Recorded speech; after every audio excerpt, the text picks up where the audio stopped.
There are directors who can make a bad film out of a good script, but there's no director that can really make a good film out of a bad script. When I'm writing a review, I'm not thinking about the people who made the movie, or the people who distributed the movie, or the people who are in the movie.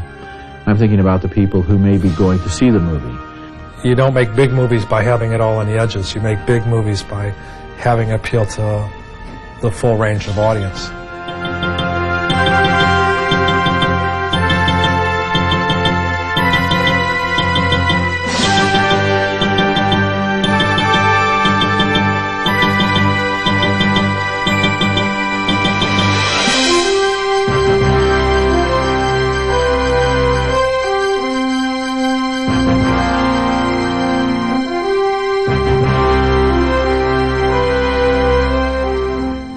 Hooray for Hollywood, as it transports moviegoers to worlds of intrigue, delight, and excitement.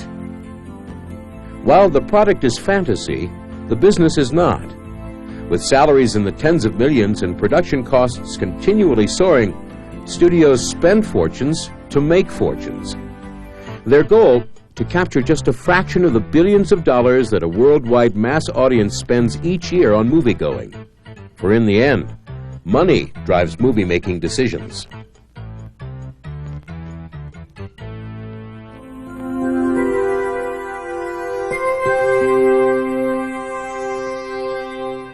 For most major productions, hundreds of people, business executives, artists, and craftsmen, band together to manufacture a movie that will attract large audiences. Making a movie, in terms of looking at it as a factory, is a bit like a big project, like building a building or building a ship. You go through these various steps, and pre-production, production, post-production, the sequence of activities that happen in making a movie happen over and over again. And it's a very repetitive kind of process. Everybody goes through these steps, and eventually the people working in the place know that these are the steps that you need to go through, and it happens over and over again. And it hasn't changed all that much since the movies really started. D.W. Griffith primarily was one of the guys who figured out this sequence of steps that are used today. Obviously, any film begins really and often ends with the script. I mean, if the script is not there, just forget it, because nothing else will work. And as I've often said, there are directors who can make a bad film out of a good script, but there's no director that can really make a good film out of a bad script, so that you always were stuck with, in the beginning, is the word. Movies always start from ideas. Those ideas come from any number of different places or sources. They can be from books, they can be from an idea, they can be from somebody's script, and then it's developed, and then who does that development to see it all the way through the screen is there's a lot of different permutations. But it can be a director, it can be a writer, it can be a producer, it can be the studio. Because movie ideas are cheap and movie making is not, studios seek stories that will maximize profits for their ever-changing corporate owners. Every one of the studios has been sold at least one time. In the last decade, everybody's been sold at least once, and a couple more than once, or had a change in management, major shift in management. So why? Because the economics have changed. It started to become, in its core, even though it throws off a lot of money as a, billions and billions and billions of dollars in total, as a, what does a 20th Century Fox actually get to make at the end of the day? The return on investment is shrunk to becoming kind of a marginal business for the film producer / distributor. The sort of takeover of Hollywood companies, what people who had originally gotten into the movies either because of family ties as a sort of generational tradition, or for people who really cared and loved movies, into the sort of engulf and devour of the conglomerate, and Eastern banks and business people taking over the studios and caring less about the art form than about the dollar. And while that dollar always drove things, this was, at great remove from the actual, desire to make either art or great entertainment. Today, more than ever, movie making is a bottom-line business. The truest measure from running a company is, did you make money at the end of the day? You are not in a benevolent society, so you try to turn a profit so you get to keep your job and make another movie, live for another day. There's also a secondary thing that we're trying to do here, which is actually make movies that do stand the test of time. Oh, Red. Red, you are good to me. And tell me to have our big news. The pure success is when you hit a commercial and critical success at the same time. If a movie is going to cost $38 million to make, if you're going to pay Sylvester Stallone or Arnold Schwarzenegger $20 million and a percentage of the gross for being in the film, you get very cautious. I mean, you're not going to do a tender, sensitive, intimate drama at those prices. You know, you're going to do something that's got full of action, full of special effects, and so on. And so it's really like a vice that the studios find themselves in, just constricted, intimidated by their own costs, so that they just can't take those chances. While studios attempt to give audiences what they want, often that means giving them more of the same. What all these forces are doing is kind of creating what's become, I guess, known as blockbuster mentality, that the pictures are all starting to aim, because the only money to be made is when you hit the home run or the grand slam or whatever metaphor you want to use. That so everybody's trying to make big movies. You don't make big movies by having it all on the edges. You make big movies by having appeal to the full range of audience. So there's kind of a, in some ways, there's less diversity than there was in the past. And in some ways, it's brought, I guess, some creative mediocrity. It's a very strange time, and the studios are, I think, hard put to do anything spectacle. So that you've got the studios figuring that every film has to be an event, has to be a major event, major casting, major action, major effects. To recoup the high cost of producing expensive blockbusters, studios attempt to drive audiences into the theater through aggressive marketing. Movies are created as individual units to be sold and marketed to the public through an incredible marketing machine. And now the cost of marketing is about a little more than half of the cost of a movie. So if it's a $40 million movie, you may spend $25 million marketing the film in order to get people into the theater. Marketing is almost as important as the movie itself if you're judging the financial success only. Great movies that aren't seen by a public are, in financial terms, not great movies. And most movies aren't great movies, so driving those into the culture and driving them into some form of popularity is a complete and total job of marketing. And especially if you're making a movie without stars, then marketing is 100% of the movie. Marketing has become more and more important to the American movie industry. They have lists of stars who can open a picture, the A-list of stars, the A-list of directors. They have ideas about genres. They have a feeling that a movie has to have a happy ending, must have a happy ending. To make corporate owners as well as audiences happy, the American movie industry must look well beyond the demands of American audiences.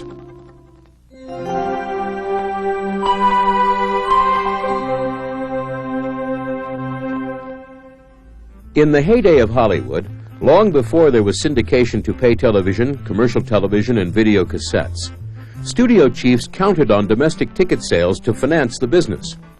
Today, those studios factor in all revenue streams, domestic and foreign. The international market makes a lot of money. I think that's how studio determines what someone will make. They look at the international market as well as the home market, and the international market will be the determining factor at how much money they make. American companies now are more and more looking to the world to make a profit on what used to be just gravy. It used to be that an American movie company made its money in the United States and then saw the rest of the world as gravy. That's not the case anymore. Now, the international budget is part and parcel of thinking about a movie from the word go. The consequence of that, particularly for the blockbuster type films, is that movies have to have an international flavor.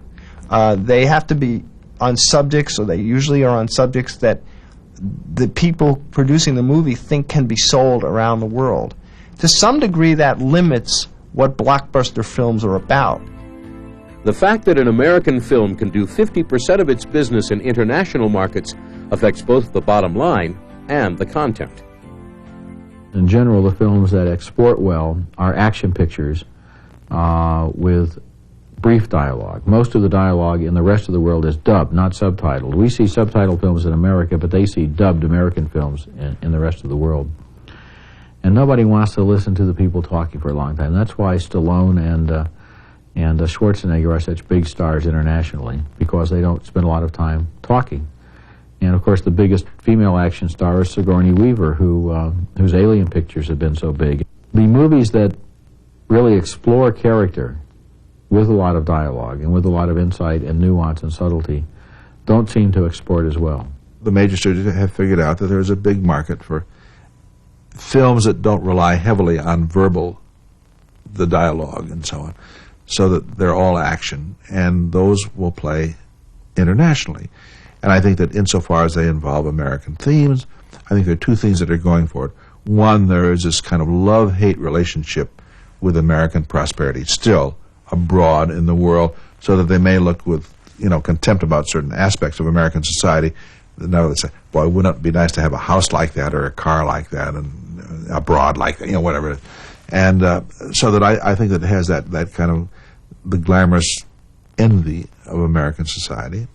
And it also has just a heck of a lot of action. With the action picture, you have the possibility of a global market where you don't have to do a lot of translation and dubbing, and you don't have to worry about complex psychology or about cultural difference, because things blowing up are the same in any language. The worldwide demand for action pictures has helped develop an entire industry around special effects. Amazing visuals in any language. There's almost no world right now that isn't possible. I mean, some of the work that's going on is astounding. If Star Wars was a breakthrough in making you believe that you could see space in a realistic fashion, when George Lucas makes Star Wars 4, 5, and 6, or 1, 2, and 3, it'll be an entirely different world. What he did at ILM allowed Steven Spielberg to make Jurassic Park and make you believe that dinosaurs are real. We have a film called Independence Day, which is as realistic as Star Wars seemed at the time. It's amazing what's in this picture, the scale of alien invasions and how the aliens are articulated. It almost baffles the mind. In a naturalistic way, Forrest Gump, that they could take Gary Sinise and have a guy who's got two legs appear to be completely legless is another usage of it. It's opened up vistas that just weren't there before. The only limits are really the imagination of the filmmaker. Very, very many of the top grossing pictures are special effects pictures, or pictures that are obviously technology driven, like pictures like Toy Story, or even less technological looking pictures like, say, Forrest Gump, where some of the key scenes were done with special effects, were done in such a way that you couldn't tell that they were actually done through a computer or using computerized tools to make them possible. So in some cases the public is oblivious to it, and if it's done well, the movie is quite successful. And virtually all movies these days have some digital effects in them in one way or another, whether it's to make a person's legs disappear or the whole picture on the screen, like Toy Story. The shape of technology has itself sort of morphed the cinema, so that people are interested in watching morphing, and you don't exactly have deep psychologically complex characters when you're looking at Jim Carrey, in The Mask, or looking at all the kind of cartoonish manifestations in the Batman films, and there are many reasons for that, not just the technology, but the technology is one of those things. The sky, in many ways, is the limit, and yet at the same time, there have been certain constraints that the electronic medium has itself sort of laid over the kinds of stories that get told. Just as special effects are universally understood, so too are the stories that American movies tell. Our job is to tell a story to the public. It's the number one thing that audiences tell us they want to see around the world, not just here. Story is more important than anything else.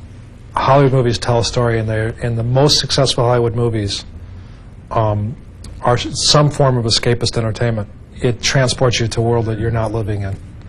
And I think that's one of the great roles that movies fulfill. We tell stories in Hollywood. The tradition is much more about storytelling than European traditions or other traditions, which may be more focused on character. And sort of what goes on as you cross-pollinate it, you know, the European filmmakers, when they make an American movie, tend to do much more focus on the character work, which maybe makes the pictures work even better. It's interesting to think about why American storytelling works globally. And I often think it's because we're already so global as a nation. I mean, we're not exactly purebreds.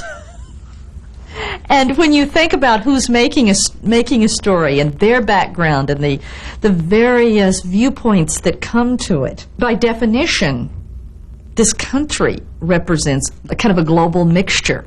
You know, look around Los Angeles. There's more people here from many, many countries than anywhere in the world outside of that country. And they're often working in this industry. There have been great infusions of talent from other backgrounds than mainstream America. So I think it gives us a sense of storytelling that perhaps has global appeal.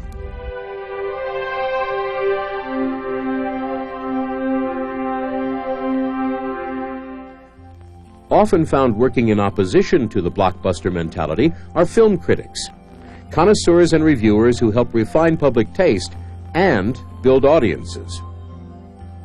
Film criticism got started in America in the 1920s when the New York Times hired the first film critic, a guy named Morton Hall. That was during the silent period. It was even before the talkies started. And the Times recognizes that people wanted to know about movies. There was a lot more choice in the marketplace, and they wanted to know how to make an informed choice. You didn't have the time and or the 10 cents to go to all of the movies.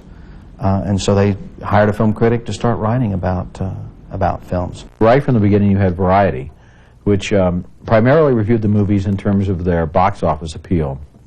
In those days, a movie would start in a big market like New York, and it would gradually move out across the country. If you read about a movie opening in New York, you would think that you would be able to see it in Chicago or Denver or San Francisco next month or the month after that. And also local theaters were much more likely to be locally booked. There were theater chains, but it wasn't all centralized like it is today with computers in Hollywood booking every theater. So the local exhibitor would read Variety to find out whether a particular film, in Variety's opinion, might do business. And so it was a very bottom-line oriented kind of reviewing, but very accurate and very detailed. Reviewing started as a journalistic profession, and the idea was to let people know, more or less what the story was without giving away the ending and telling you whether the acting was good and whether you ought to go see the movie. It became more sophisticated as time went on in terms of really sometimes using a given film to talk about a larger issue around filmmaking or film art. Or about a cultural, concern, pointing out trends in films and the like. And what you end up having is a certain amount of discussion about film and writing about film in the popular press, newspapers particularly, and now it's moved to television with people like Siskel and Ebert. Thumbs up or down, 4 stars or 1. Critics blend the sensibilities of film theory with their insights and opinions in the hopes of influencing moviegoers. There are 3 aspects of a movie review, or any kind of a review indeed. One of them is to describe the work and to give a sense of how long it was, who was in it, what the story was, when it was set, all those kinds of descriptive details. The second part is really the interpretation, and that's really trying to fathom what it means. What is it really about? The storyline is about one thing on the surface, and it's about something else psychologically. That seems to me the most important role of the critic, is to get at that interpretation. And the third part is the role of evaluation. Evaluation of saying yay or nay is not nearly as important, it seems to me, as interpreting the work and saying this is worth something because of its intrinsic value. When you're a daily critic, you're reviewing all kinds of movies. You just can't choose and say, well, I will do that but not that. But essentially, you're reviewing, say, John Wayne one day, and Bergman the next, and Godard the next, and then back to, Dean Martin as Matt Helm or something like that. And you've got to figure out some methodology that encompasses everything. And I felt that the critic is not saying I liked it or I didn't like it, but it works or it doesn't work. You've got to sort of be able to some extent, detach yourself from any emotional involvement in the film. And I think that what you do is try to figure out the intentions of the film. What are they trying to do with this film? By publicly discussing movies, critics help raise expectations and awareness of the product. The arts really survive with a discussion of them, and that's the role of a critic, is to discuss with the public, with the artist too, but mainly with the public, to talk about what's good and what's not. I've always felt that basically their power was positive rather than negative, because if they had decided that the film was bad, the first 100 people who saw it decided also that it was bad and went screaming into the streets yelling, "Unclean, unclean." But I think that the film critics had a considerable role in sort of educating their readership. And why is Ingmar Bergman's Cries and Whispers so important? What are its themes? And I think that the critics who took themselves seriously have tried to lead their audience and deepen their understanding of the movies, find an audience for those sort of challenging movies like Bergman's. And I think a very positive role in that sense. The critic is primarily functioning for the potential viewer or for somebody who has already seen the film. My focus, when I'm writing a review, I'm not thinking about the people who made the movie or the people who distributed the movie or the people who are in the movie. I'm thinking about the people who may be going to see the movie. And of course today, with the growth of home video and cable and revival channels on television, a review has a shelf life, and people will go back and read a review of a movie that was written 5 or 10 years ago because they've just seen the film. The critic operates out of a kind of applied schizophrenia in which with one half of his skull he's letting the film work, roll over him, and exert whatever emotional impact it can have. And on the other hand, he's saying, why? Why does this work? Why is this not working? What's he doing here? And you're trying to sort of sort that all out and then pulling it all together finally. And you hope to like a film. God knows it's very dispiriting to sit in the darkness 250 times a year and be disappointed again and again and again. But you're really wanting to like the film, and you hope you do, but at least you'll be able to bring judgment on it, even if it's not your cup of tea, as they say. With countless critics in newspapers and on television, reviews can directly influence the profitability of a motion picture.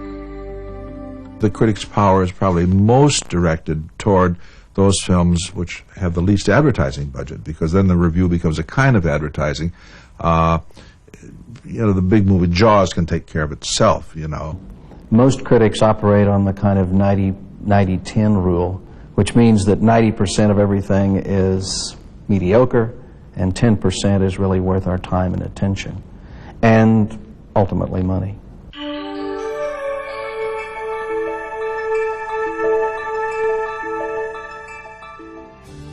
To generate ever more revenue, studios today build new alliances and exploit merchandising opportunities. Technology is a race to be in second place, because first place nobody wants to be. And it's true, that's the attitude that has been in the entertainment industry. Now it's starting to change because there have been so many new developments, so many new opportunities, that's becoming more of an important thing to them.